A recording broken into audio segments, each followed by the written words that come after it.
Sim. Então, muito boa noite a todos. Hoje é dia 7 de junho de 2022, pontualmente às 8 horas da noite, horário de Brasília. É com muito carinho, com muita alegria, com muita honra que me cabe declarar iniciada a cerimônia de defesa da dissertação da mestranda Daniela Duarte Cordeiro, que enfrentará a banca examinadora composta pela professora Bianca Farias, pelo professor Fernando Meneguin, pela professora convidada Cristiane Rodrigues Iwakura. E, a propósito dessa defesa, faremos a seguinte organização. A mestranda contará com 20 minutos para a execução da sua defesa oral e, em seguida, faremos a distribuição das intervenções da seguinte forma. Por cortesia, eu convidarei a professora convidada, a professora Cristiane, a ser a primeira comentarista, interventora, crítica, e, a seguir, se não houver resistência nem oposição de ninguém, faremos a coleta da intervenção da professora e, por último, do meu amigo professor Fernando.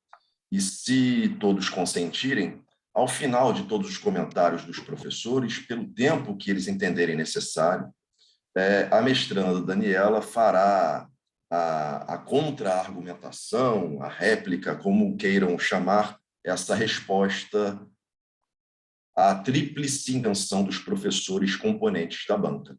Estamos todos de acordo? Perfeito.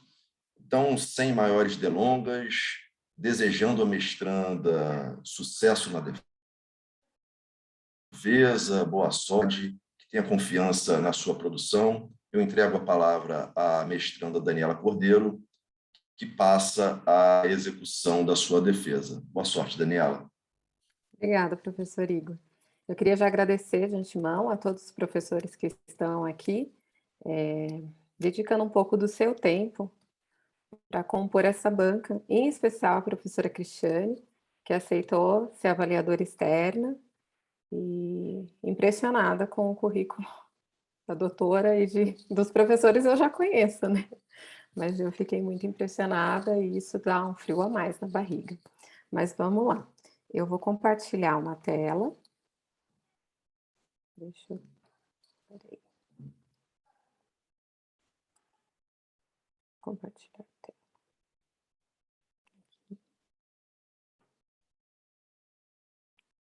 Foi?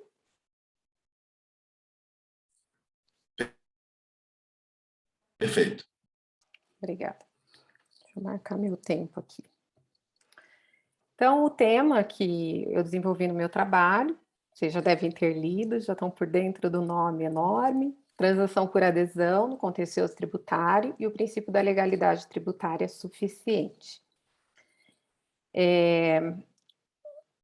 Como objetivo desse trabalho, eu busquei estudar e elucidar os princípios que estão envolvidos na matéria tributária, em especial na transação, e os princípios que a Constituição Federal traz, os princípios administrativos, principalmente o princípio da legalidade, e analisei também algumas das decisões do Supremo Tribunal Federal acerca do princípio da legalidade tributária, e fiz esse estudo dos julgados a partir do ano de 2016, visto que algumas decisões saíram agora no ano de 2020, 2021, e esses temas foram abordados e a gente busca trazer uma solução para uma questão colocada sobre o princípio da legalidade e sua flexibilização diante de uma nova legislação em matéria tributária. E a metodologia usada foi a pesquisa bibliográfica, né, da literatura do tema, pesquisa direto no site do Supremo Tribunal Federal, para ver os casos que tiveram repercussão geral reconhecida a partir do ano de 2016, foi utilizado o método hipotético dedutivo, para verificar sobre os resultados, possíveis resultados da flexibilização do princípio da legalidade. E eu dividi o trabalho em 4 partes, 5 partes, que primeiro a gente faz uma análise do que a administração pública como a administração pública tinha utilizado os métodos alternativos de solução de conflito, em especial a transação, mas também ela utiliza outros métodos. Aí a gente faz uma análise das disposições legais, em especial a Lei 13.988, que foi a lei que introduziu no nosso ordenamento jurídico a transação em matéria tributária, trata um pouco da regulamentação dessa legislação, fala dos tipos de transação por adesão, pincelando e dando enfoque à transação por adesão no contencioso tributário relevante de controvérsia jurídica, e por fim a gente faz uma análise também da transação como método alternativo de solução de conflitos, e enfrentamos a questão principal, que é a flexibilização do princípio da legalidade tributária diante desse novo cenário que a gente traz nessa regulamentação da transação tributária sob enfoque da Lei 13.988. E aí, logo de início, é interessante a gente traçar aqui linhas gerais sobre a aplicação dos métodos alternativos de solução de conflito, a mediação, a conciliação, a negociação e também a transação na administração pública. E a gente sabe, acho que todos que são, aparentemente quase todos atuam na administração pública, e a gente sabe que, ou estão ligados à administração pública, sabe que o maior ou um dos maiores demandantes no país hoje é a administração pública, seja ela a administração pública ampla ou a tributária. E essa busca por um método que solucione de forma alternativa ao judiciário os conflitos administrativos e também os tributários, deu origem a essa busca da consensualidade na administração pública e a busca pela eficiência, para que as decisões administrativas sejam respondidas conforme resultarem melhores resultados para a administração e para os particulares, que são os detentores do interesse público. E aí muito se falou sobre isso, se isso se aplicaria à administração pública, por conta da indisponibilidade do interesse público. E hoje a doutrina mais moderna, até em alguns julgados mais modernos, eles dizem não, o interesse público não é aquele que a administração ela externa como sujeito de direitos, mas sim o somatório do que a sociedade precisa, do que a sociedade quer. Então, não é simples soma de interesses coletivos, mas o que a sociedade necessita e busca. Então, a aplicação dos métodos alternativos de solução de conflitos na administração pública e mesmo na administração tributária, ela não foge à indisponibilidade do interesse público, porque ela preserva o interesse da sociedade, mas a gente vai falar da flexibilização de um rito, de um modo de solucionar que a gente entende que seja melhor, tanto para as partes quanto para a administração. E a transação tributária, ela entrou no nosso ordenamento jurídico através da conversão da MP do Contribuinte Legal 899 de 2019, onde nessa MP, membros da Fazenda Nacional já falavam que o estoque de créditos tributários que não conseguiam ser recuperados era imenso, falavam-se bilhões.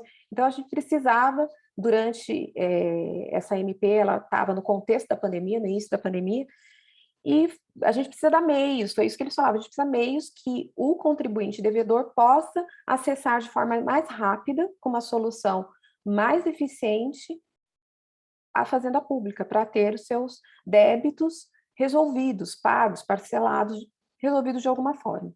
E aí a nossa legislação, ela traz na lei, ela vai, o nosso ordenamento jurídico em 2020 converte essa medida provisória em lei, a 13.988, que regulamenta o artigo 171 do CTN, que já há muito trazia a transação como forma de extinção do crédito tributário. E a gente adota um modelo americano, da Receita Federal Americana, que é o Offer in Compromise. Nos Estados Unidos, esse sistema é nada mais do que um formulário, que o contribuinte que está naquela situação jurídica, que possa aderir a uma transação, ele preenche e a autoridade tributária vai analisar se cabe ou não cabe aquela transação para aquele contribuinte, para aqueles débitos. E no nosso ordenamento jurídico, a lei, ela introduz um instrumento de método alternativo, que é a transação, para solucionar conflitos tributários. E a gente pensa que com essa introdução bem recente, a gente vai melhorar a arrecadação, vai melhorar a forma como a arrecadação é feita, dando maior eficiência de administração, e eu entendo e acredito que vai haver uma pacificação social tributária, mas lá na frente eu vou detalhar como eu acho que isso pode acontecer. E a gente vê que o assunto foi tão importante na introdução do nosso ordenamento jurídico, que o próprio CNJ, em 2021, ano seguinte à introdução da lei no nosso ordenamento, ele editou uma recomendação, aonde ele fala que essa lei faz parte do microsistema dos métodos adequados de tratamento dos conflitos, junto com a lei de mediação, com a lei de arbitragem, já citando a recomendação 125 do CNJ, e ele vai dizer que isso garante a isonomia para o contribuinte, porque vários contribuintes colocados numa mesma situação jurídica vão poder participar dessa transação, se estiverem na mesma situação, e vai gerar uma segurança jurídica, uma vez que os conflitos tributários, pelo menos na transação por adesão do contencioso que a gente vai tratar, o contribuinte que aderir sobre aquele tema, ele não vai poder discutir no futuro o mesmo tema. Então, ali poderia haver uma segurança jurídica maior. E nesse estudo, a gente trata da transação, em especial da transação por adesão no contencioso tributário de relevante e disseminada controvérsia jurídica. O nome é este mesmo. O capítulo 3º da lei, ele traz esse tipo de transação. Tem mais 2 outros tipos tratados na lei, mas o nosso tema focou nesse, porque é interessante trazer como foi pensado esse capítulo, essa transação, porque ele trata de alguns casos de temas que são passíveis de ter essa transação por adesão. E esses temas, hoje, são definidos pela Fazenda Nacional. Mas a norma, ela já traz a possibilidade das confederações, as entidades representantes de categorias profissionais proporem temas que no futuro possam fazer parte de uma transação por adesão. Então, já há uma participação do contribuinte através dessas representações de categoria. Ainda não há participação individual pessoal, que talvez até inviabilizaria o instituto, mas há essa participação através dessas categorias. E a lei, ela vai deixar bem claro que a transação por adesão, ela vai se dar em litígios decorrentes relevante e disseminada controvérsia jurídica. Mas o que seria isso? E a lei não, a portaria que regulamenta a Lei 3.988, ela vai dizer que essa controvérsia disseminada e relevante é aquela que ultrapassa o interesse jurídico das partes naquela ação. Então, interessa mais pessoas do que aquelas 2 partes envolvidas. E aí, em especial, a gente vai falar das ações que estão submetidas ao julgamento por rito dos recursos repetitivos. E entra nessas questões. Isso a lei vai dizer objetivamente o que são controvérsias disseminadas e o que são controvérsias relevantes. Disseminadas são aquelas que interessam um maior número de pessoas, e as relevantes são temas que geram maior discussão na justiça. Claro que tem outros requisitos, isso é o geral. E aí vem o edital, que ele é previsto no artigo 17 da lei, como forma de disciplinar e especificar de maneira objetiva as hipóteses fáticas e jurídicas onde a Fazenda Pública vai poder propor uma transação no contencioso tributário. E aí que a gente vai discutir, e aí vem o cerne do nosso trabalho. Mas é importante citar anteriormente que esse tipo de transação, ela só se dá por meio eletrônico, não há mais papel e caneta, nem por parte da administração tributária, nem por parte do contribuinte. E aí a gente volta, será que a transação tributária fere o princípio da legalidade? Volta aonde? Volta no edital, porque é o edital quem vai disciplinar, a partir da Lei 13.988, quais são as condições que o contribuinte terá que apresentar para poder participar dessa transação. E aí importa aqui a gente trazer algumas questões à tona que foram todas tratadas. A legalidade estrita versus a legalidade suficiente. E aí a gente vai dizer o quê? O princípio da legalidade, que a gente conhece, está lá estampado no artigo 37 da Constituição Federal, pelo menos com relação à administração pública, e sempre é que foi tido como aquele princípio que ele é engessado. Principalmente quando a gente trata de lei tributária, a gente vai dizer que o tributo, ele é fornecido tanto para o ente tributante como para o contribuinte através de uma moldura constitucional e uma moldura legal. não tem como instituir um tributo se não for por meio de lei específica, porque a gente vai estar adentrando no patrimônio particular. Então, precisa do Poder Legislativo para efetivar essa lei, entrar no nosso ordenamento jurídico e aí sim a gente poder entrar no patrimônio do contribuinte. Então, é muito importante isso. E a legislação tributária, a gente bem conhece há tempos que é isso. Ela é fechada, ela é estrita, ela é cerrada. Mas, diante dessa nova visão do princípio da legalidade, que o professor Gustavo Billebon, ele vai citar que a gente se volta para um giro mais pragmático, voltado para a ideia de eficiência, buscando meios para tomar uma decisão de acordo com o tempo e o lugar, de acordo com o que o administrador público tem na mão naquele determinado momento, e defende o consequencialismo também. O que aquela decisão do administrador vai trazer para a administração, vai trazer para o administrado.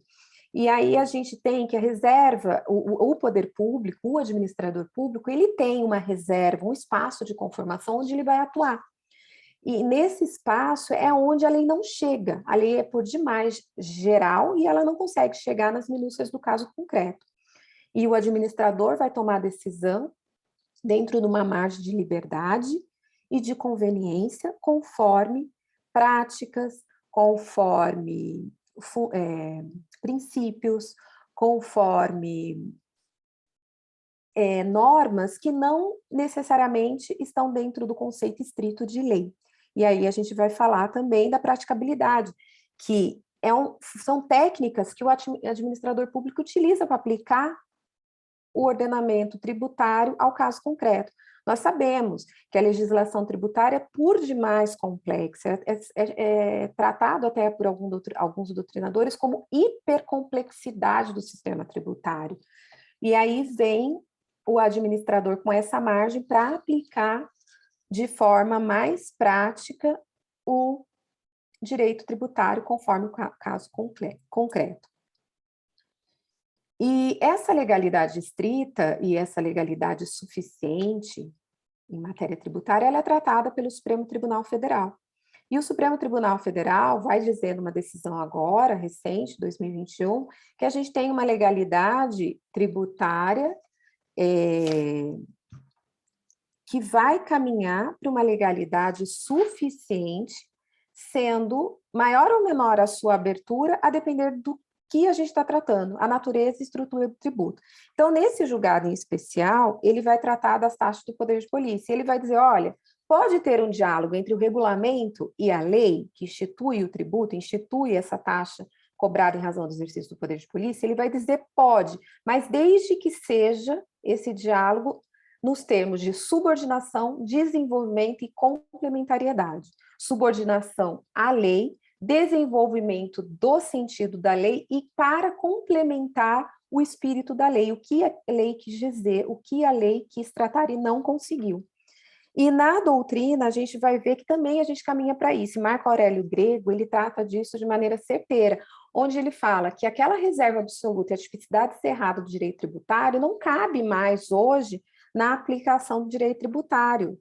E que a gente pode abrir, sim, o nosso foco, a nossa atuação no ramo do direito tributário para instrumentos de atuação administrativa fora dos limites enquadrados na expressão lei. Então, embora ainda haja, porque tem que haver, por conta do que a Constituição traz, todo o normativo tributário principal ser disciplinado pela Constituição e pela lei, mas atos normativos menores, como o edital ou como um decreto, pode tratar de algumas coisas que a lei não conseguiu. E aí, na doutrina, eu gosto de citar Leomar Baleiro, que é antigo, e ele já falava isso, que a complexidade da matéria tributária merece uma adaptação, de acordo com a zona geográfica, com o setor econômico, o tipo do tributo ou outros motivos que a lei não consegue devido à falta de concisão, de tratar de pormenores que só diante do caso concreto vai poder haver. E a lei tributária, ela já traz, se não me engano, no artigo 99, ela já traz, falando que os decretos, eles podem ser utilizados desde que explicitem o que a lei quis dizer, apenas isso. E aí, é bom citar aqui o que o STF traz. A gente falou da doutrina, falou de uma decisão do STF, mas o que ficou bem marcado foi esse recurso extraordinário, onde o STF, ele trata das contribuições da PIS e COFINS, e ele fala, não, novamente, a legalidade tributária é vista cada tributo, à luz de cada caso concreto, e o administrador, o legislador, ele tem que disciplinar, mas o aplicador do direito não está livre para dialogar e fazer um regulamento com a lei do jeito que ele quiser. Não, com relação aos aspectos da regra matriz de incidência tributária, não há discussão. Isso não pode ser flexibilizado, mas pode haver um diálogo, um diálogo novamente, oh meu Deus, com relação à complementariedade, com a subordinação e com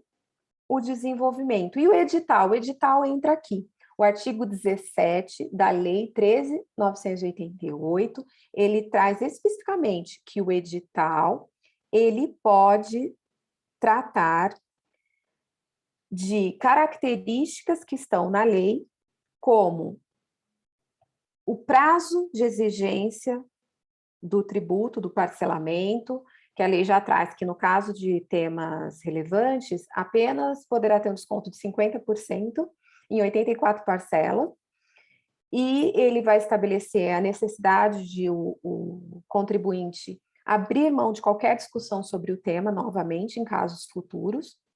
Ele vai falar dos créditos que não vão se incluir, o edital vai trazer as minúcias que a lei não conseguiu trazer, de acordo com o interesse da Fazenda Pública, porque hoje quem define o tema ainda é a Fazenda Pública.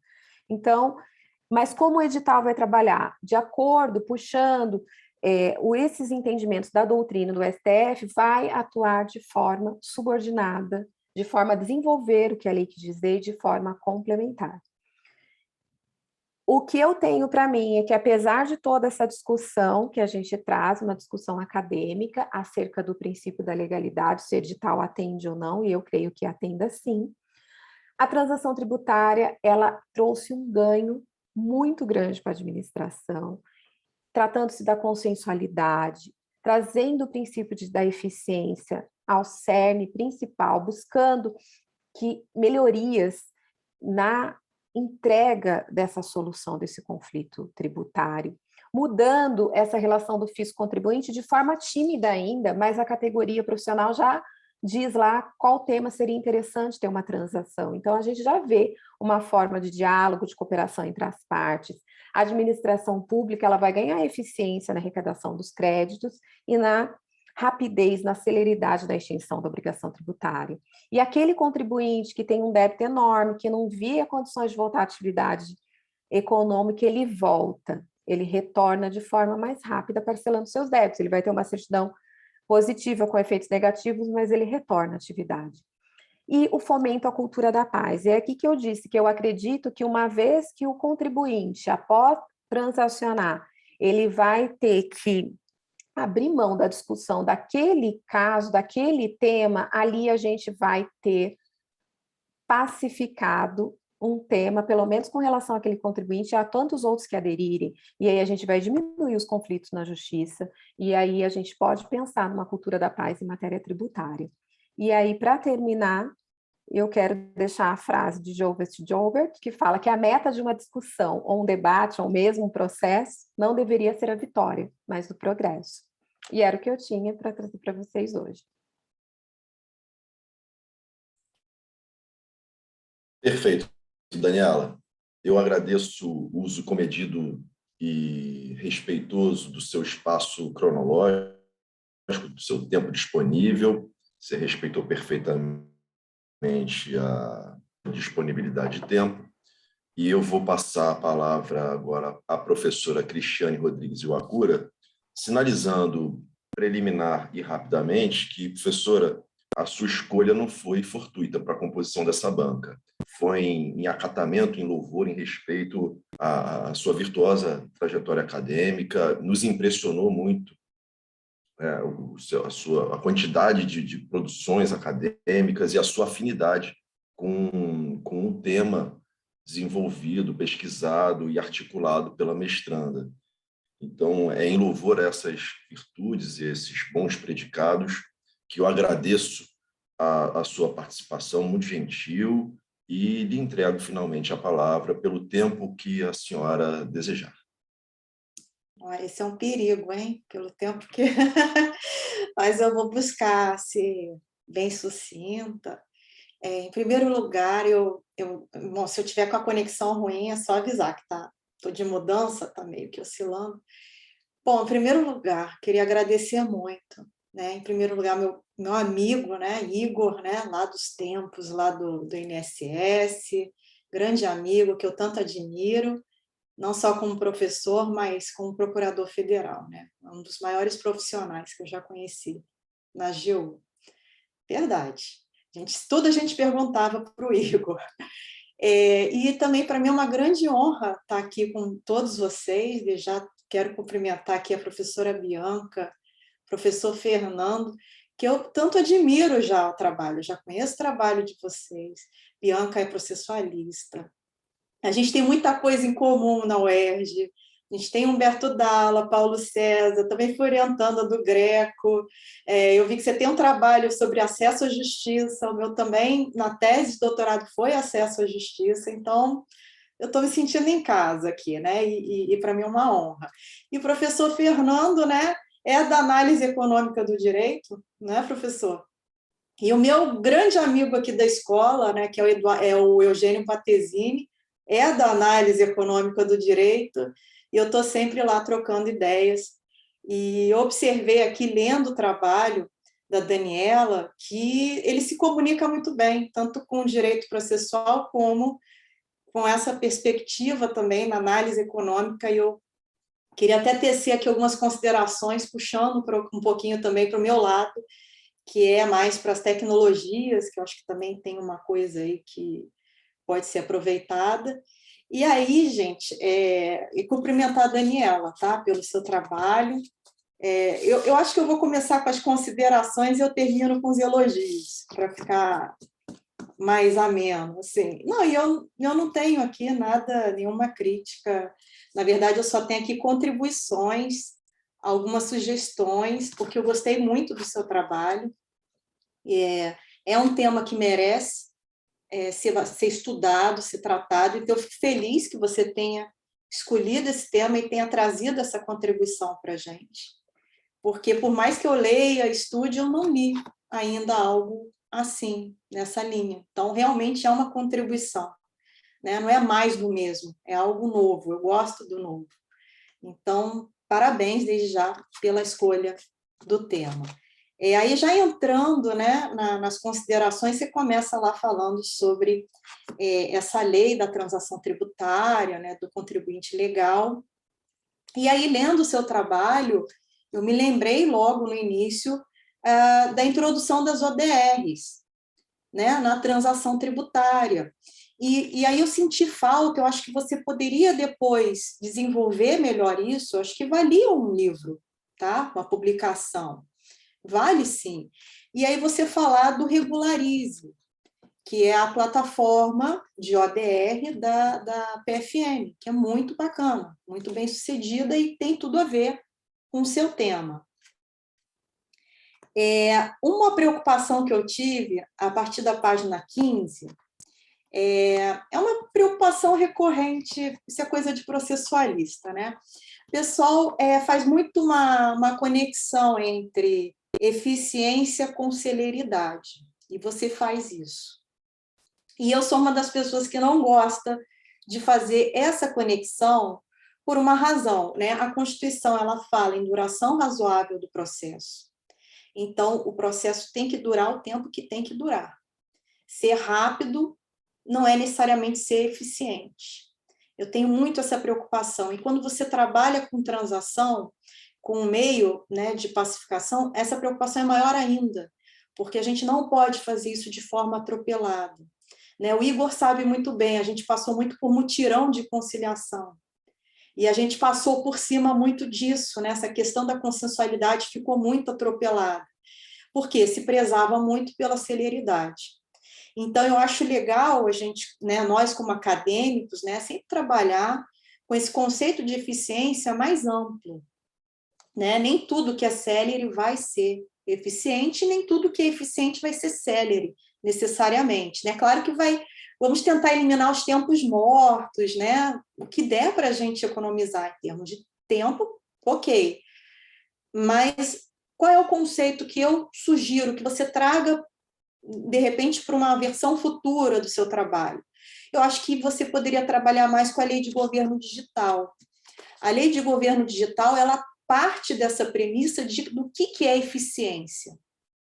E como você está falando sobre transação tributária, a gente está falando sobre uma ação do poder público, né? Então, eu posso trabalhar com a lei do governo digital. Então, ali no artigo 3º, eu tenho vários princípios e diretrizes que vão nortear o que seria eficiência. Então, a questão da celeridade, ela nem é mencionada, mas você vai ver que eles falam em desburocratização, que tem a ver com essa plataforma, a modernização, o uso das tecnologias, a digitalização, linguagem clara e a questão da acessibilidade, da ampla acessibilidade. Então, eu acho que se você navegar por essas águas, eu acho que você vai ter uma riqueza muito maior no seu trabalho, que já é bastante rico, é só, né, como sugestão.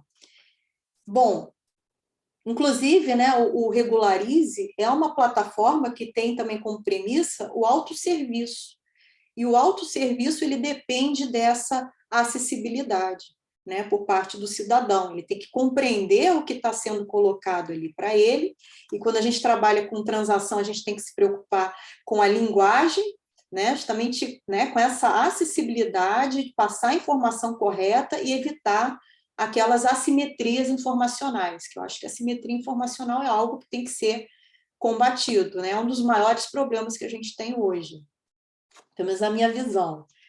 E aí, puxando, né, para essa parte da economia, da análise econômica, né, uma observação que você também poderia puxar é a Lei de Liberdade Econômica, que, para mim, é um dos maiores marcos que a gente tem e pouca gente fala, às vezes, da Lei de Liberdade Econômica. Né? O pessoal fala que foi a pandemia, mas antes da pandemia, a gente já vinha num movimento com a Lei 13.874, né, que é de 2019, mais ou menos ali no início, né, que já trazia ali no artigo 2º um dispositivo que eu acho importantíssimo para esse tema, que é a boa-fé do particular. Então, quando você começa a descer da administração pública, se coloca em pé de igualdade com o particular, e pressupõe que ele vai agir de boa-fé, você começa a trabalhar mais com cooperação, a questão da transação tem a ver com isso também, você está estabelecendo ali uma nova relação tributária, né? E aí eu queria puxar um estudo, né, que eu me lembro, foi uma apresentação do professor Sérgio André Rocha, lá na UERJ, né, Direito Tributário, que ele trata da relação entre fisco e contribuinte sob uma nova perspectiva, que eu acho muito interessante, que seria a perspectiva de cliente, de consumidor, que a gente paga tributo para receber prestação de serviços, né? A gente, de certa forma, tem aquele interesse da coletividade. Então, e quando você é visto como cliente, não apenas como contribuinte, você começa a ter uma bilateralidade nessa relação. Você paga tributos, mas você espera ali uma prestação. E você não tem que ser tratado mais como inimigo do Estado, né? Você é mais uma pessoa que colabora com o Estado, né? Você fomenta, você está pagando, né, pelos serviços do Estado. Então, quando ele muda essa ótica, tem um outro trabalho também que eu acho bem legal, que é de uma colega nossa, da GU, da PFN, a professora Daniele Nascimento, que ela trabalha com a psicologia fiscal, que eu acho que tem tudo a ver com transação tributária, você trabalhar com esses aspectos psicológicos de como que é essa relação entre fisco e contribuinte. Isso tem a ver com a questão da confiança. E construindo uma relação de confiança, você vai ter muito maior êxito nessa transação tributária, né? Porque ela parte dessa questão da confiança e também da eliminação das assimetrias informacionais, como eu falei. Então, eu acho que essa é uma outra dica. E se você jogar no Google, você vai ver que tem palestras da professora Daniele sobre psicologia fiscal. Eu acho que tem tanto a ver com o seu trabalho que valia a pena quando você pudesse dar uma assistida. Né? Então, tem a ver com essa nova posição que a gente tem do administrado perante a administração pública. E aí, outra consideração, né? Aqui na página, anotei aqui, não sei em que página tá, eu não anotei. Ah, tá aqui. Na página 99. Indo lá para a página 29, ou 99, lá atrás você fala da vantajosidade e da eliminação dos custos de transação, né? Puxando ali o que eu estou te pedindo aqui, a questão da eficiência, você lá na frente trabalha. Você fala que o conceito de eficiência, trazendo a doutrina, os ensinamentos de Adam Smith, né? Ele traria também essa questão da economicidade, que eu acho muito interessante, eliminar custos de transação. Então, esse também é um objetivo, né? Isso é eficiência. Então, eu acho bem interessante também ter uma consideração de duas colegas também da AGU, a Flávia e a Ana Cláudia, né, que trazem esse conceito mais amplo de eficiência, que falam em presteza, produtividade, competência. Então, Daniela, você fez esse link da eficiência, mas está lá na frente. Então, de repente, você agrupar tudo num só tópico. Outra coisa que eu acho muito legal que você falou foi com base no trabalho do professor Gustavo Binemboim, né? A gente é fã do Binemboim, não tem como não ser, que trabalha com essa virada de chave, né? Não é mais legalidade, é juridicidade.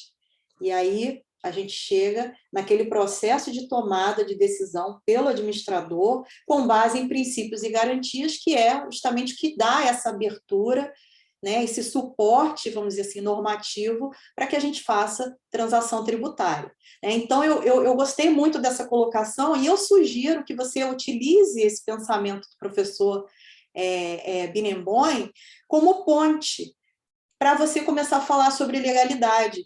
Porque quando você começou a falar sobre legalidade, eu achei que ficou meio desconexo do seu tema. Entendeu? Eu fiquei assim, pô, legal, ela está falando de legalidade, mas qual a conexão com o tema transação? Você quer fazer exatamente essa ponte. Então, acho que você poderia usar o trabalho do professor Binemboim, então, de repente, fazer uma inversão ali na ordem dos capítulos, você entendeu? Porque você fala exatamente isso lá, nas páginas 99, 98. Só título mesmo de contribuição, gente, sempre deixando claro aqui. E essa questão da psicologia fiscal, eu fiz apontamento aqui na página 35, tá? Eu acho que é aí que entraria esse trabalho da psicologia fiscal. E na página 38, é muito interessante que você começa a falar sobre a análise casuística de cada contribuinte devedor. E aí eu faria um link, aí já, né, também puxando a sardinha para o meu lado, vamos dizer assim, na importância que a gente tem do uso da inteligência artificial para o gerenciamento de riscos, provisionamento na fase de execução. É muito importante isso, e a PFN ela é uma das pioneiras, ela está muito à frente do seu tempo, né? Enfim, ela já começou com aquele programa PGFN Analytics, e ela ali ela faz justamente esse perfil do devedor. Então, ela traça esse perfil também. Quando que eu vou ter sucesso numa execução? Onde que eu vou gastar energia? Vale a pena ajuizar aqui uma execução?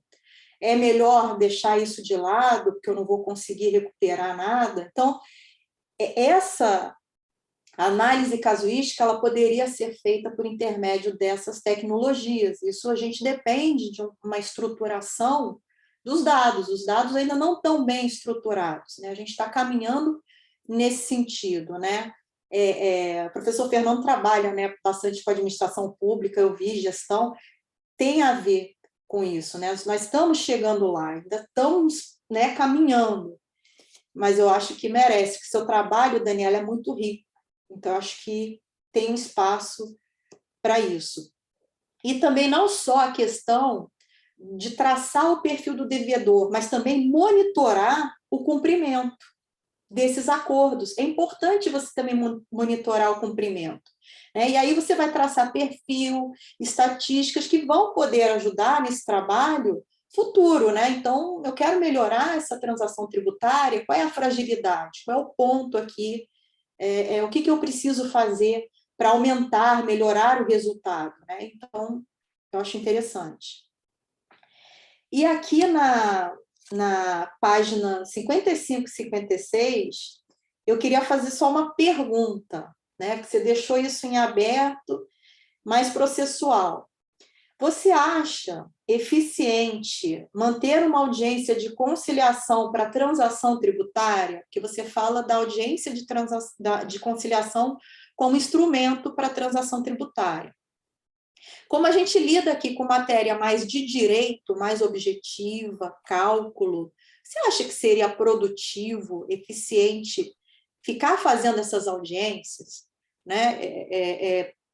É uma questão que eu queria colocar para a sua reflexão, né? Se você puder responder. Então, é isso. Tá? As considerações foram essas. Agora, guarda a perguntinha aí, eu vou para os elogios, a parte boa. Não, que é importante a gente dar esse feedback também, que está legal no seu trabalho, né? E não é um elogio genérico, né? Primeiro foi o tema, que é atual, eu adorei, ele é útil e ele tem aplicação prática. E você fez uma compilação de informações importantes sobre transação tributária. Eu várias vezes fiz trabalho sobre isso, eu não tinha essas informações, você compilou tudo. Então, eu mesmo gostaria de ter a tua obra já como referência para citar um trabalho. Inclusive, eu estou escrevendo um trabalho sobre isso e eu já até faria uma menção a esse trabalho. Então, tem essa utilidade e está ordenado, né? Está bem ordenado, né? Tem aquela evolução, tem essa parte histórica. Eu acho que isso é muito importante para a gente ter essa memória, porque o tempo vai passando, a gente vai perdendo, e isso fica realmente nos trabalhos, né? Os trabalhos têm essa função de memória também. Outro elogio aqui, né? Você tem uma escrita muito boa, viu, Daniela?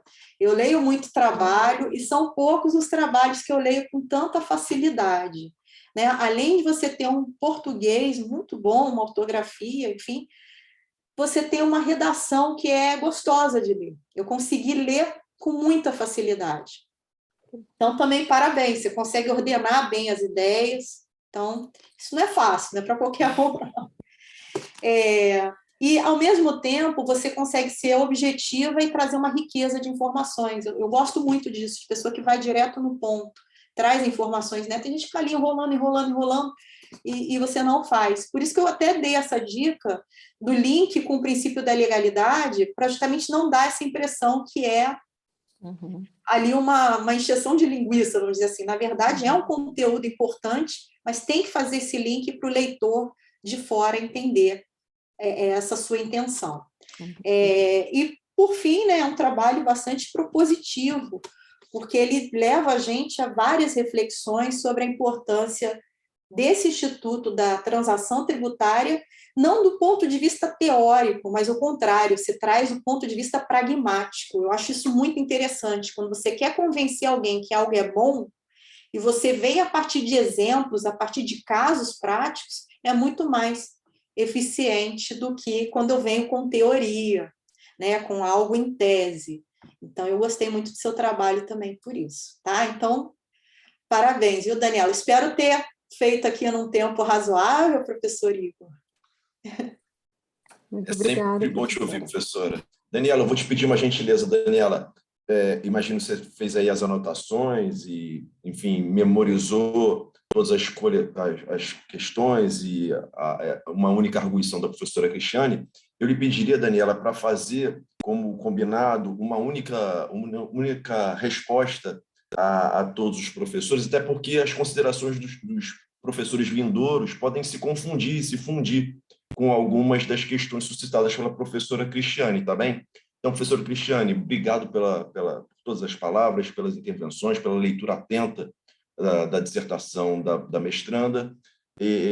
Eu vou passar, para a gente economizar tempo, a palavra à professora Bianca Farias, que também dispõe do tempo que entender necessário.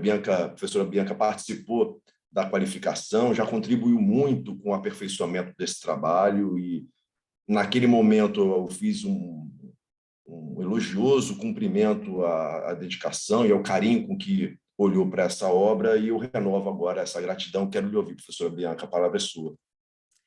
Boa noite a todos. Boa noite, Daniela. Parabéns pelo seu trabalho. Parabéns, professor Igor, pela orientação.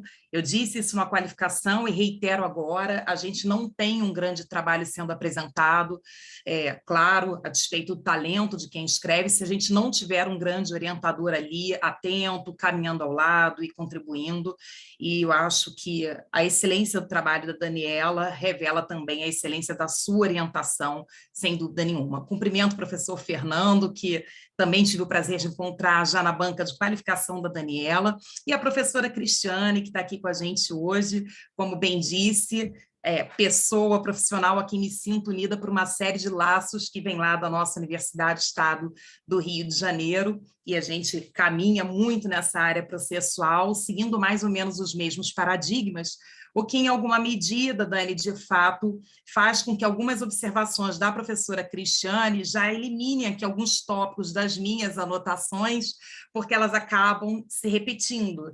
Então, sem entrar ainda no mérito do trabalho, eu vou começar aqui fazendo algumas observações de forma. Como a professora Cristiane, quero destacar, Daniela, que tudo que eu vou colocar aqui, em verdade, é muito mais fruto do meu entusiasmo, do meu carinho por você, do que propriamente qualquer sugestão mais assertiva acerca de correções do seu trabalho. Seu trabalho é impecável, um trabalho de muita qualidade, de qualidade técnica, de dedicação.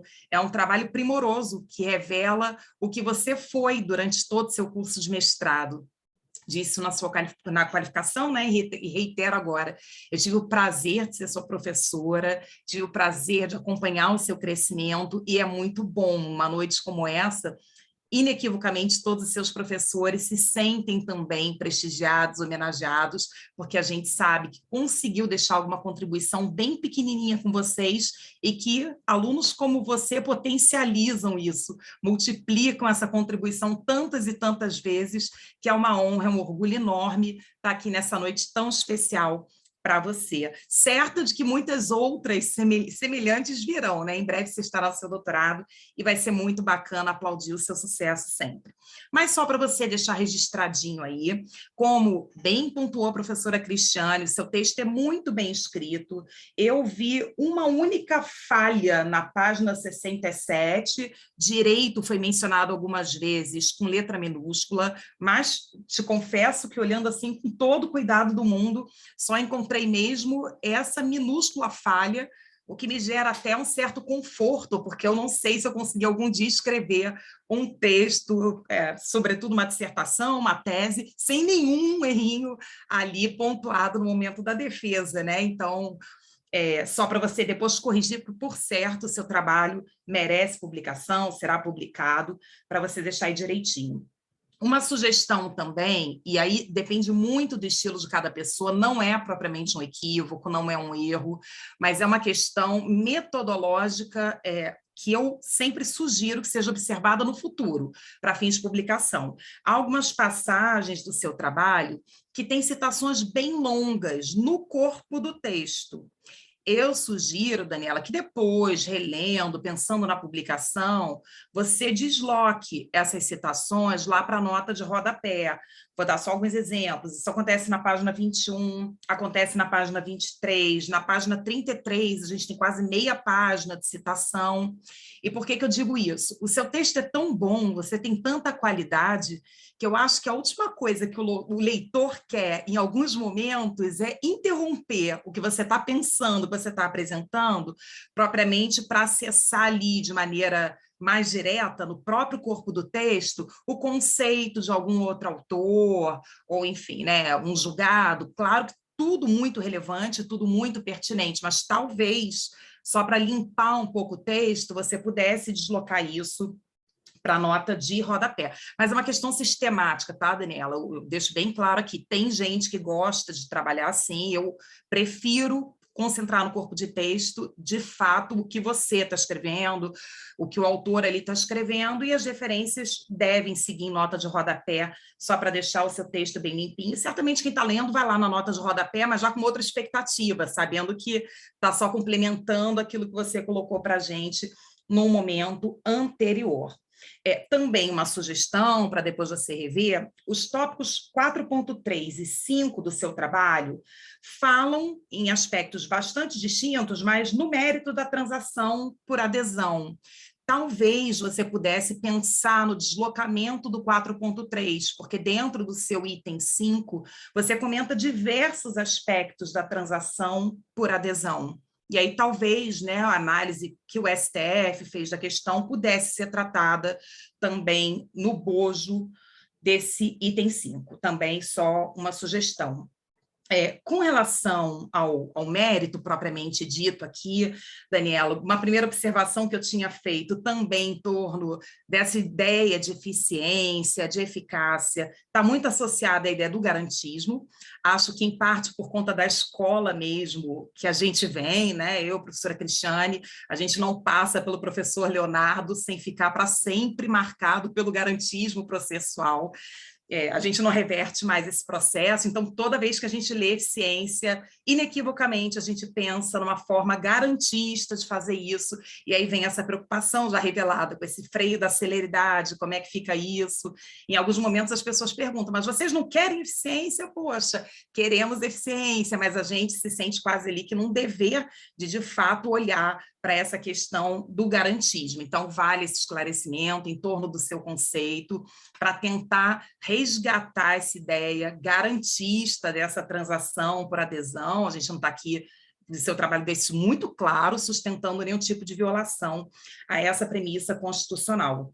A sua obra, o seu trabalho, Daniela, tem um aspecto muito interessante. Eu acho que esse tema é, de fato, um dos temas que teve uma mudança de entendimento mais significativo nos últimos anos, e digo isso porque todos nós aqui, por certo, né, trazemos desde os nossos tempos de graduação, já fica um pouquinho longe, enfim, mas a gente traz muito essa ideia conservadora de que o direito tributário é uma parte do direito que não tem espaço para consenso, não tem espaço para diálogo, não tem espaço para negociação, e talvez, guardadas as devidas proporções, a gente entenda até que isso está refletido, por exemplo, em leis como a Lei de Ação Civil Pública, 7347, diz lá no artigo 1º, parágrafo único, que não cabe ação civil pública para discutir matéria tributária, para discutir matéria previdenciária. E aí a gente se depara logo no início do seu trabalho com seus números, né? O INSS respondendo aqui por 22,3% das ações que chegam ao judiciário,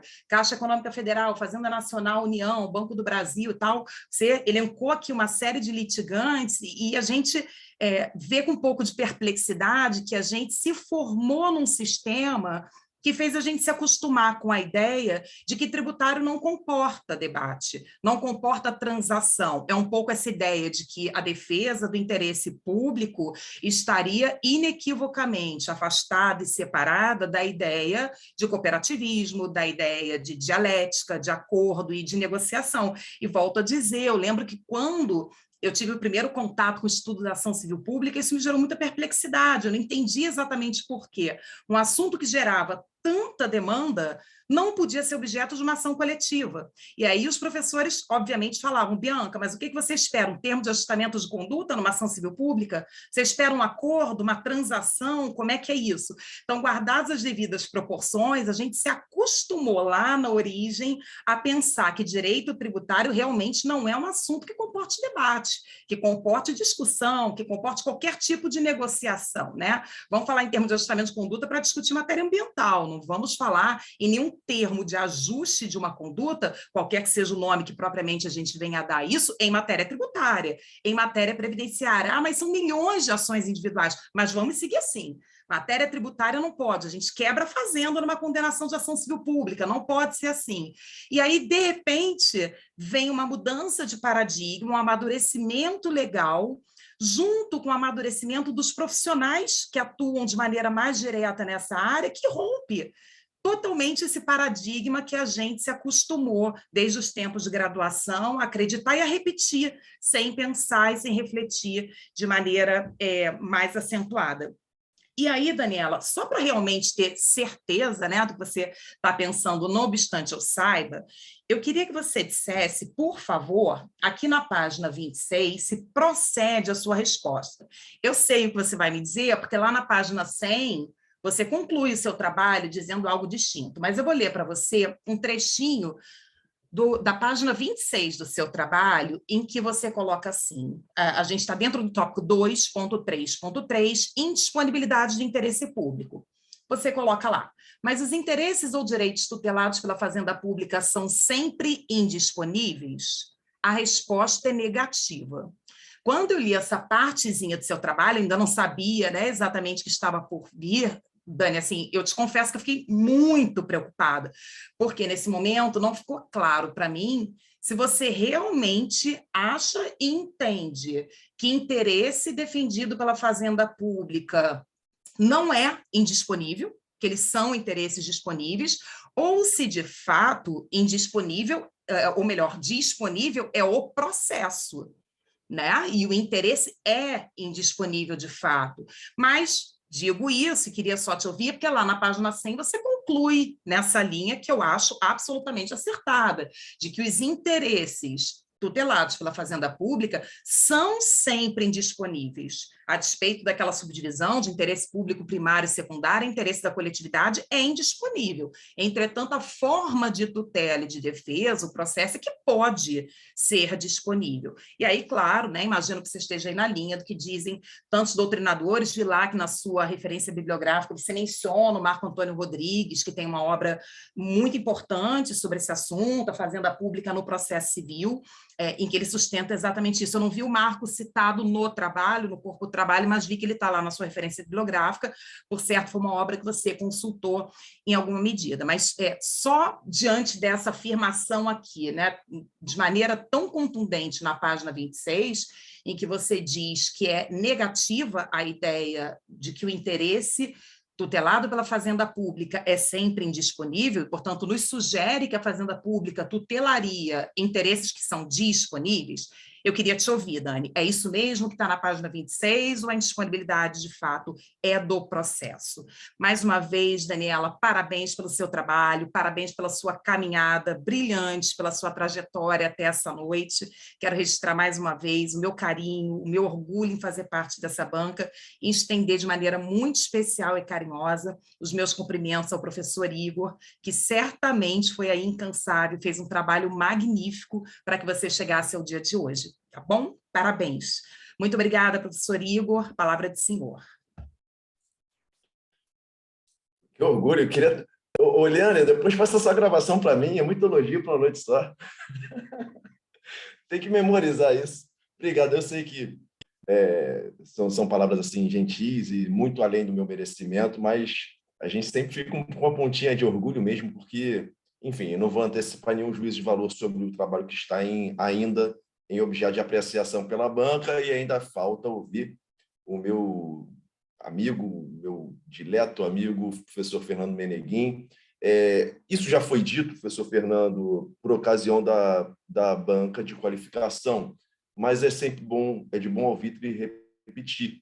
Não foi ocasional, não foi aleatória também a escolha da professora Bianca, a sua escolha, professor Fernando, para o acompanhamento da qualificação e desta defesa. Foi uma manifestação explícita da própria mestranda em reconhecimento e gratidão ao que ela absorveu e ao encantamento que ela nutriu por vocês dois professores. Então, esse momento é um momento em que a gente se abre para as suas considerações sob o colorido da gratidão e desse reconhecimento. Tá? A palavra é sua, professor Fernando.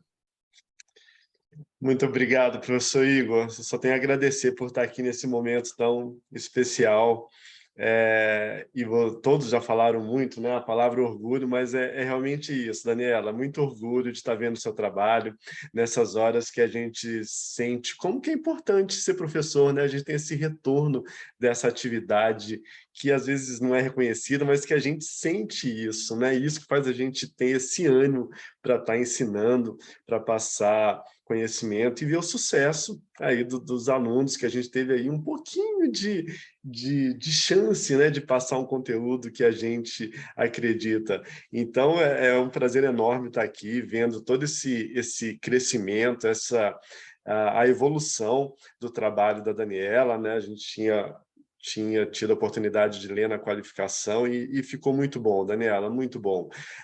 Eu tenho uma responsabilidade enorme de falar depois da professora Cristiane e da professora Bianca, mas também tenho uma facilidade enorme, porque elas já falaram muito, então não vou ficar repetindo vários comentários que foram ditos, com os quais eu concordo integralmente, tudo que a professora Cristiane e a professora Bianca falaram, mas só reforçando alguns elogios, né? O trabalho realmente é aquela leitura fluida, e isso não é usual. A gente lê vários trabalhos de mestrado, de doutorado, de especializações, e você tem realmente essa virtude, Daniela. É uma leitura fluida, a palavra é essa, é fluida, né? Ela tem um conteúdo denso, mas ela é fácil de ler.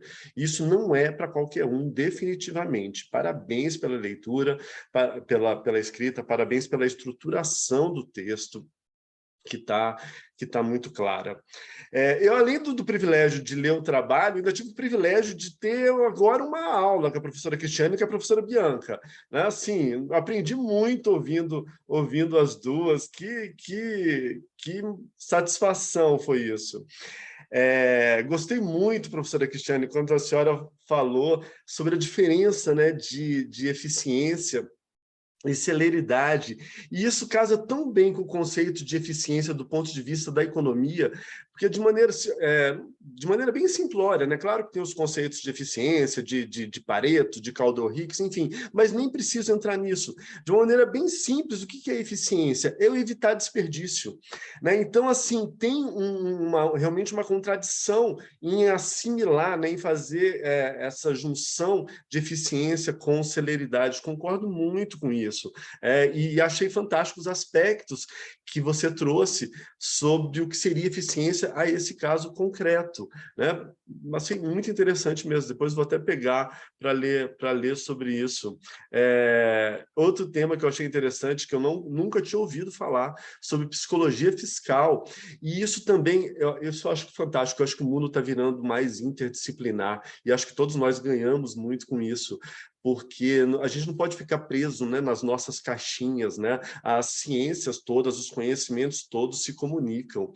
E quando eu vi você falando isso sobre psicologia fiscal, isso me remeteu imediatamente à área de economia comportamental, que é justamente isso também, eu me aproveitar de alguns vieses que todos nós temos e utilizar esses vieses em prol de políticas públicas, de ações governamentais mais bem desenvolvidas. E a confiança que vocês falaram, né, a confiança entre fisco e contribuinte, a confiança é muito bem trabalhada dentro da economia comportamental. Você pode, né, utilizar essa confiança para conseguir o atingimento de objetivos sociais. Isso é fantástico. Daniela, eu gostei muito da maneira como você abordou todo o tema, porque você remete a um assunto muito novo dentro do ordenamento jurídico, que é o consequencialismo jurídico. Né? A gente não se preocupa tanto mais com aquela legalidade estrita. Eu não vou ficar me preocupando tanto com a interpretação literal do que está positivado. Eu preciso estar atento aos efeitos práticos, né? Eu preciso estar atento ao que vem depois. E isso que é importantíssimo, né? É algo extremamente novo. Basta ver que esse consequencialismo jurídico ele apareceu pela primeira vez agora com a mudança da LINDB. Isso foi em 2018, né? Que houve a mudança da LINDB, e ali realmente se exige que as ações que vêm tanto do Poder Executivo, quanto do Legislativo, quanto do Judiciário, pensem nas consequências práticas das decisões. E é exatamente isso que está sendo abordado aqui, né? Na hora que você discute ali legalidade, eficiência, os efeitos do Instituto da Transação, é isso que a gente está vendo, como fazer com que eu tenha, porque é lógico, eu respeito o ordenamento jurídico, mas de olho no que acontece na ponta, né? De olho com aumento, com incremento de bem-estar social. Achei maravilhoso isso. Uma coisa que eu fiquei curioso, Daniela, você trata muito bem, tá, da eficiência, em vários momentos do texto você fala de eficiência. Só que a professora Cristiane até trouxe a expressão dos cursos de transação, mas aí eu procurei no texto, mandei localizar, e você não falou de curso de transação era nenhuma no texto. E aí, poxa, aí eu falei, não é possível, um texto tão bom desse, como é que com esse tema você não fala de cursos de transação explicitamente? Então, isso não é nenhuma fragilidade do seu texto, mas é algo que enriqueceria muito, porque é um conceito que é totalmente relacionado com o que você está falando, e mais ainda, né, ele remete a um dos teoremas mais famosos aí, que aparece tanto na economia quanto no direito, que é o teorema de Coase. Né? Se você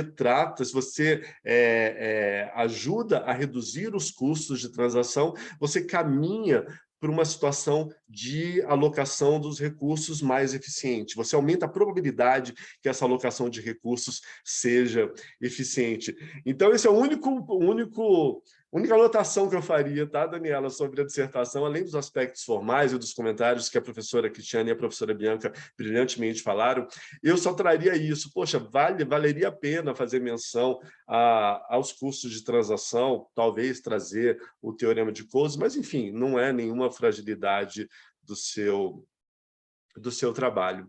De resto, é só te dar os parabéns mesmo. Gostei demais, muito, muito sucesso na sua vida profissional. Parabéns ao professor Igor e obrigado, professora Cristiane e professora Bianca. Sempre é uma honra, um prazer ouvi-las. Professor Igor, é com você. Obrigado, professor Fernando. Também é muito bom e é sempre um aprendizado de ouvir.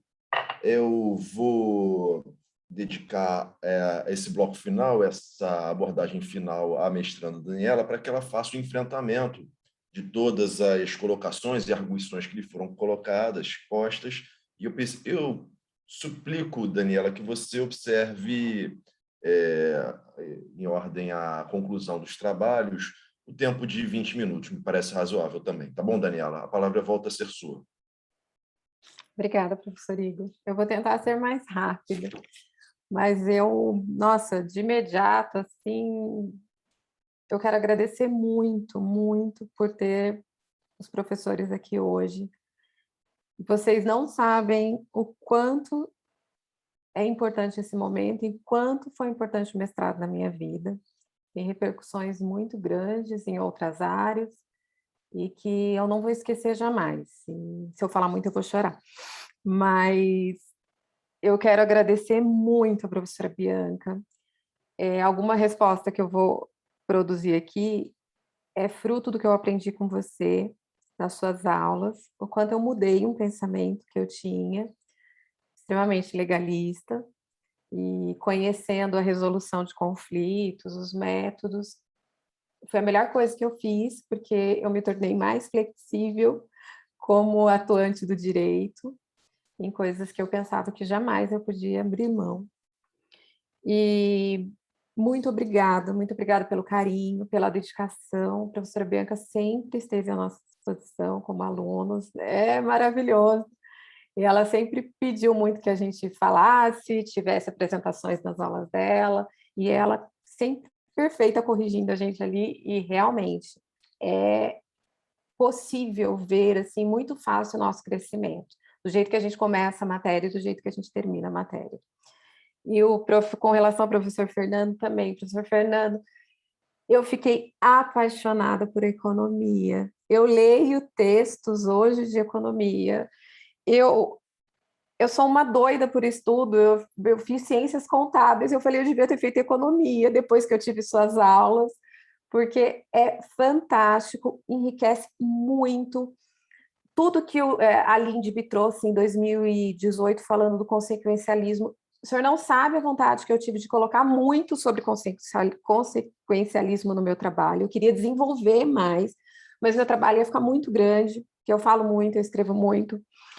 E eu parei ali, mas, nossa, o senhor sabe que eu me apaixonei pela temática e que até fui lá fazer parte do grupo lá do GED, que eu vou voltar no próximo semestre. E é apaixonante, é gratificante. Eu só tenho que agradecer muito o quanto vocês fizeram por mim nesses 2 anos que eu completo de mestrado. Completei agora em maio. Professora Cristiane, olha, as suas dicas, eu imaginei um livro mesmo. Eu imaginei, assim, passando muito tempo desenvolvendo cada item que você colocou aqui. Estou lendo e, nossa, é muita ideia, é muita coisa que a gente pode desenvolver.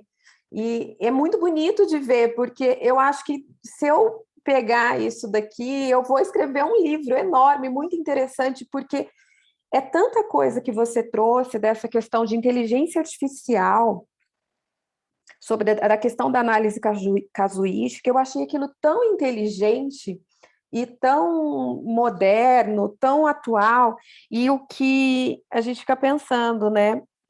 Não saiu ainda os dados da primeira transação por adesão.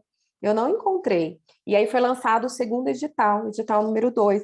E eu fico pensando, quando a gente tiver 30, 40 editais, será que a Fazenda Nacional monitorou isso? Será que a gente vai ter dados realmente de eficiência, de saber se resultou, se foi bom, se teve adesão, se as pessoas, se o contribuinte se sente como parte daquela transação e não apenas, né, o devedor ali, mas se ele participou, se ele tem esse sentimento. A questão da psicologia fiscal, eu li muito rápido enquanto eu fazia o trabalho, mas eu imaginei que eu poderia colocar assim, mas imagina, né, a gente faz um trabalho, fica pensando numa coisa só, de repente, mas é muito interessante isso.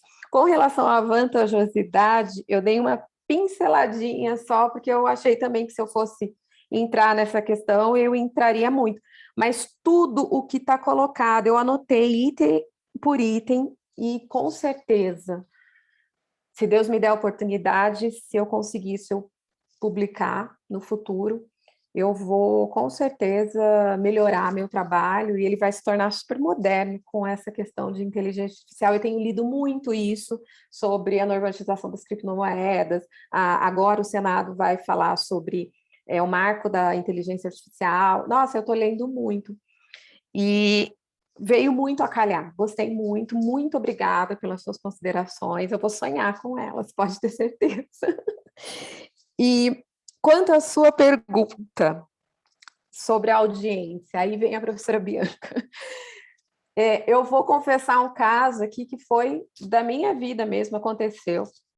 Eu, como procuradora municipal, eu já devia ter uns 2 anos, acho que nem isso, 1 ano como procuradora lá, em 2013, sei lá.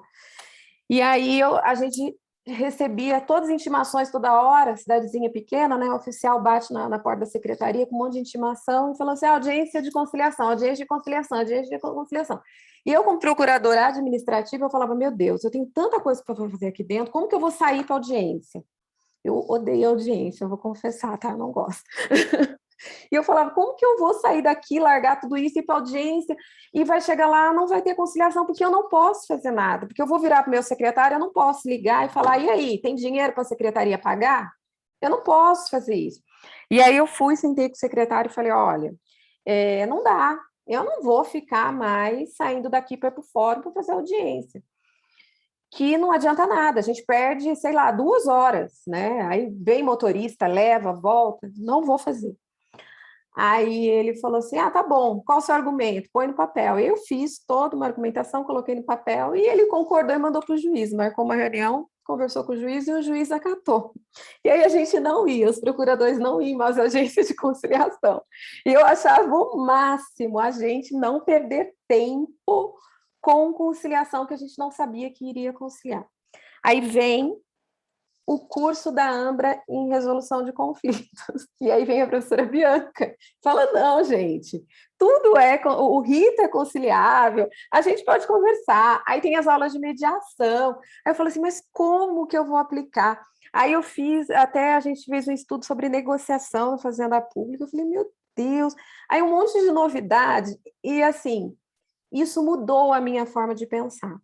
Então, se você me perguntar hoje, você faria? Em termos práticos, eu entendo que tem assuntos que a gente não dá para perder tempo, porque a doutora é procuradora, o Igor a gente não pode perder tempo, às vezes com um caso que não vai ter, não tem como conciliar. Mas, em contrapartida, hoje eu faria audiência, sim. Eu faria. Em muitos casos, eu faria audiências de conciliação. Claro, vai exigir toda uma mudança de paradigma no jurídico ali da prefeitura, né? Inclusive, hoje, na prefeitura já tem uma norma que trata dos métodos de conciliação, aí fala da conciliação, métodos alternativos, fala da conciliação, fala da aplicação da mediação, da negociação. Negociação não falam tanto, mal sabem que é aí onde está o nosso jogo, né? Como procurador, o nosso jogo está na negociação ali, de tentar um calendário melhor, né? Alguma flexibilização. Mas hoje a resposta que eu te daria é isso. No passado, eu não faria as audiências, eu até briguei por isso pessoalmente. Hoje, eu entendo que há casos que seria de grande sucesso se a gente fizesse conciliação, sim, mesmo na administração. Professora Bianca, o rito é indisponível, professora Bianca. É o rito que é indisponível. Talvez eu não tenha deixado claro, mas fiz uma afirmação super contundente, né? Eu tenho essas coisas de fazer afirmações contundentes, assim. Até na fala deve parecer, né? Eu tento, gente, eu tento ficar mais flexível, mas eu sou bem, assim, rígida a falar, às vezes. Gente, com 2 filhos homens, a gente tem que, né? Só eu de mulher em casa, eu tenho que me impor, né? Eu mando na casa. Então, isso foi para o trabalho. Eu fiz uma frase, né, muito forte, mas não, o rito é indisponível, né? O interesse público está acima de tudo. Eu entendo que não tenho como fugir dessa ideia nossa, da escola mesmo, e para mim é sentimento.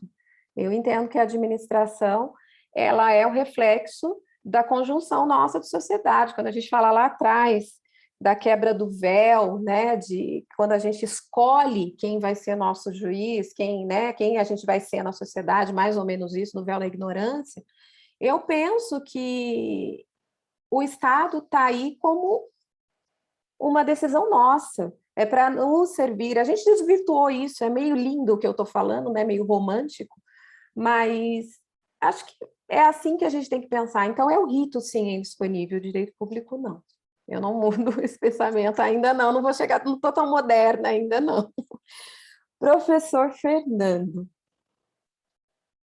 eu queria falar muito de consequencialismo, eu queria falar de custo de transação e queria falar do teorema de Coase.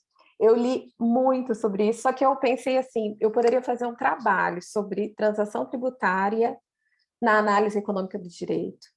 Entendeu? Eu acho que mereceria, sabe, de início um artigo e um trabalho grande, bonito, porque é muito interessante quando a gente trata de custo de transação, e eu resumia falar apenas que a administração poderia ter um ganho, né? Eu poderia ter explorado isso mais, e eu acato todas as sugestões que foram dadas. Professora Bianca, desculpa o direito com letra minúscula, passou mesmo. As citações longas é um costume, né? Tentei colocar em nota de rodapé. Vou falar que eu fiz várias notas de rodapé, depois eu tirei. Eu fiz errado algumas, a professora Camila puxou minha orelha, corrigiu algumas, mas eu tentei, mas são coisas que estão dentro da gente, né? E a gente vai mudando. E, assim, novamente, eu só tenho a agradecer, e em especial ao professor Igor. Professor Igor, ele, nossa, me atende a hora que for, manda o WhatsApp, fala as minhas besteiras, ele puxa minha orelha aqui, corrigiu muita vírgula, viu? Muita vírgula. Eu descobri que eu tinha um problema com vírgulas. E, e foi ótimo. Eu tenho muito a agradecer ao Igor. Faz parte da minha história, Igor. Não vai mudar. E eu espero não ser esquecida também, porque eu gosto da área acadêmica. A gente conversou muito sobre o que eu gosto de fazer. O Igor é muito atento, foi muito atento aos meus anseios mesmo, pessoais, e eu gostei muito. Foi uma parceria muito legal. E para completar, professores, eu quero ser professora, eu tenho alma de professora, eu acho, e é por isso que eu estou aqui. Vocês só melhoram para mim o exemplo. Quanto a escrever bem, meio que eu fui forçada a isto. Uma das minhas irmãs, nós somos 5, uma das minhas irmãs, ela é professora de português, e eu aprendi a ler e escrever aos 4 anos em casa, sem escola, imagina a rigidez, né? Eu sou a filha caçula, tá?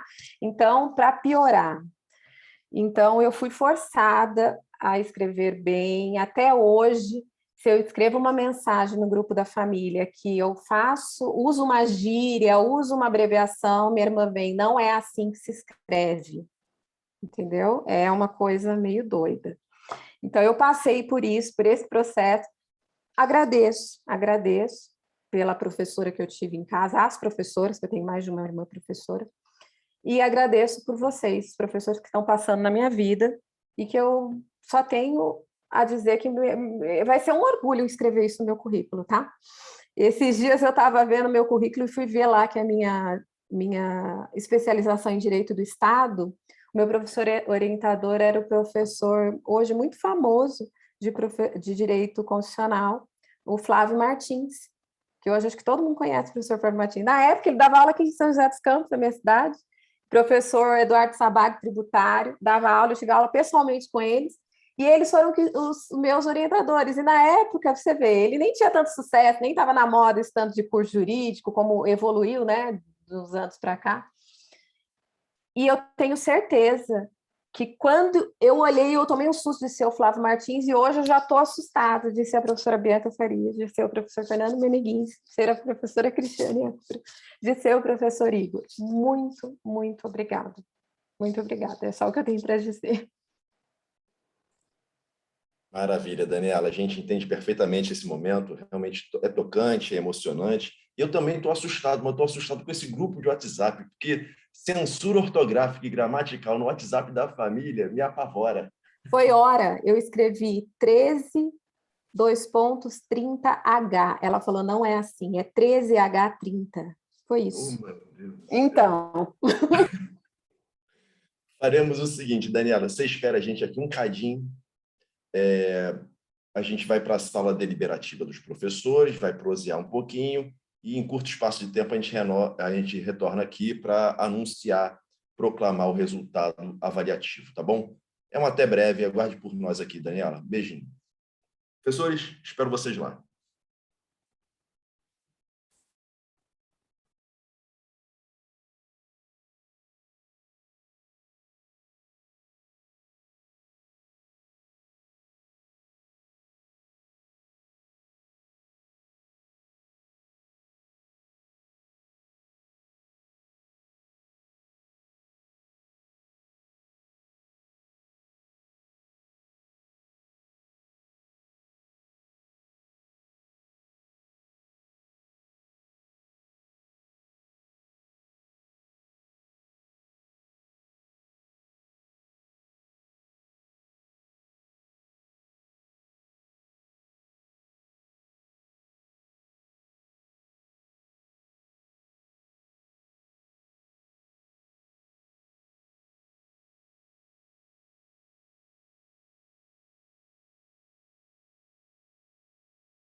Vamos só esperar, Daniela, os 3 professores chegarem para formalizar o anúncio, tá? Dá um friozinho na barriga, não dá? Agora tá bom, né? Não, pior que dá um friozinho, vocês sabem que quando eu fiz a minha defesa da tese de doutorado, eu não tive, porque o Talamine estava na minha banca e ele teve que sair correndo para um voo. Aí ele passou no corredor por mim e falou: oh, parabéns, tá? Tudo de bom. Aí eu falei: bom, então vamos reprovar. Ele me deu parabéns. Ah, quebrou a surpresa. Aí foi bom. A dica é verificar o dia de voo, o horário de voo dos integrantes da banca. Professor Fernando, você está sem o vídeo. O senhor se incomoda de a gente fazer aqui o anúncio do resultado? Ah, tá, beleza. Então tá. Entrou. Maravilha. Bom, imagino que já estejamos gravando, eu percebi aqui a sinalização da gravação. Antes do anúncio do resultado, eu queria repetir uma frase que foi dita recentemente pela minha estimada professora orientadora, professora Vanice Lírio do Vale. Eu recentemente participei, pessoal, de uma banca igualmente de defesa de dissertação de mestrado aqui na Ambra. O orientador era o professor Jorge Genor, nosso amigo também. E houve uma frase da professora Vanice, na qualidade de componente da banca como convidada externa, que me impressionou bastante. Disse ela que e ela é uma professora experimentada, enfim, com muitos anos de experiência acadêmica, e ela disse algo que me tocou. Todos nós que participamos de uma banca de defesa de mestrado saímos dela um tanto melhores. Isso vale para a Daniela, eu tenho certeza que isso vale muito para a Daniela, mas em confissão pessoal, eu diria que vale muito para mim também.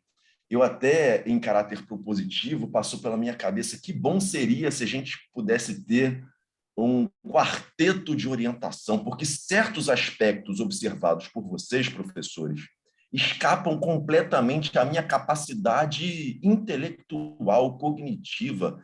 Existem certos aspectos da ciência econômica que são do domínio do professor Fernando e escapam completamente da minha capacidade científica, assim como aspectos processuais relacionados à mediação e métodos alternativos estão ao gosto da professora Bianca, que passam longe da minha experiência, do meu contato acadêmico, e o que veio, e o tanto de novidades que vieram. Cristiane, você não achar que é enrolação para agradar. Eu anotei na minha agendinha o tal do artigo 3º. Eu anotei que está na minha agendinha. Amanhã, meu dever de casa é consultar o artigo 3º da lei lá do governo digital, porque, sabe, é uma sopa de experiências, de visões diferentes. Quantas vezes, Daniela, não disse para ti, olha, eu vou ser o teu orientador, vou ser um pouquinho o teu revisor, mas certos problemas, certas até virtudes escapam à minha capacidade, ao meu olhar. O meu olhar vicia, o meu olhar é limitado a um professor de direito previdenciário, de administrativo, procurador federal há 15 anos, mas é muito restrito e muito limitado, e a experiência dessa banca hoje mostrou isso. Não dá para a gente ter um quarteto de orientação, mas a gente teve uma banca com um quarteto que admirou muito o trabalho produzido, Daniela. E à guisa de conclusão, é meu dever dizer, na qualidade de mestre de cerimônias, que o seu trabalho foi aprovado com muito louvor, com uma nota 10 unânime e absolutamente acessível. Desculpa. Nada. Antes de te dar a palavra para você fazer suas considerações, porque o momento é de deleite, é um momento de festejar essa tua conquista, Daniela. Eu compartilho muito com essa tua felicidade, mas eu tenho também o dever de ofício de agradecer pelo tempo, pela disponibilidade, pelo carinho, pela leitura atenta que os 3 professores que me ladearam nesta banca hoje dedicaram, entregaram à avaliação do seu trabalho, às críticas, porque elas são todas de cunho construtivo, e tudo que foi dito aqui foi com espírito de aprimoramento, de engrandecimento, E, enfim, eu só posso agradecer mais uma vez à professora Cristiane, à professora Bianca, ao professor Fernando. É sempre um prazer encontrá-los em qualquer circunstância, mas nesse contexto é ainda mais bacana, é ainda mais prazeroso, e a minha gratidão ela ficará estampada.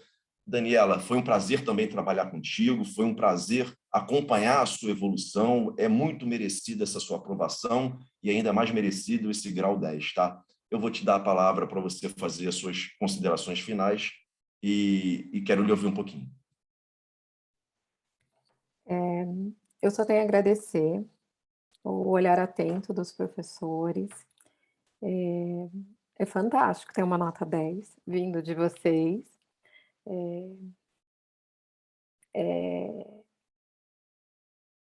É muito importante. Vocês não têm ideia do quanto isso é importante para mim, o quanto isso tem sido importante nesse momento e vai ser ainda muito. É uma parte da história da minha vida. E eu acredito que a partir daqui eu vou poder ser uma profissional melhor e eu vou me dedicar à docência, lembrando que eu tive professores maravilhosos, com currículos assim invejáveis, e o caminho dentro do direito até aqui foi um, e eu acho que daqui para frente eu mudo bastante a visão, as ideias, já vinha mudando e tudo é um presente, o que a Ambra me deu, esse curso, e chegar a essa conclusão. Então, eu fico vendo que esse ano eu completo, acho que 21 anos de formado, e era o meu sonho de carreira fazer um mestrado na cidade que eu morava. Era pequena, a gente não tinha acesso a São Paulo, aí trabalhando concursada, a gente não pode sair a hora que quer, e aí de repente vem a Ambra com essa disponibilidade, a gente está aqui online, veio a pandemia que legitimou tudo isso, a gente não fica mais como um ET fazendo um curso de mestrado à distância, que era o que se pensava antes, e de repente você tem um mestrado, um currículo, e que eu vou poder citar a professora Bianca, a professora Cristiane, a professora Fernanda, o professor Igor.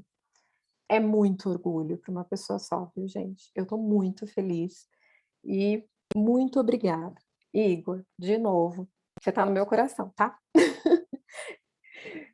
E eu não vou esquecer jamais essa fase da minha vida. Muito obrigada mesmo.